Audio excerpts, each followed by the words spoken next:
అఖండ 1 ఎక్కడైతే ఎండ్ అయిందో ఆ తర్వాత ఏం జరుగుతుంది అని మేము బాగా ఎక్సైట్ అయ్యాం. మరి మీకు పెద్ద ఛాలెంజ్ ఎలా ఉండింది? కథ అక్కడి నుంచి ఎలా మొదలవుతుంది అసలు?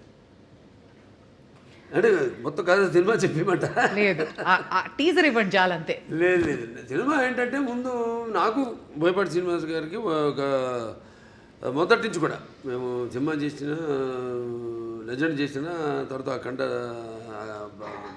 మొదటి భాగం చేసిన, ఇప్పుడు అఖండ తాండ రెండో భాగం చేస్తున్నా. ఎప్పుడు మేము ఎక్కువ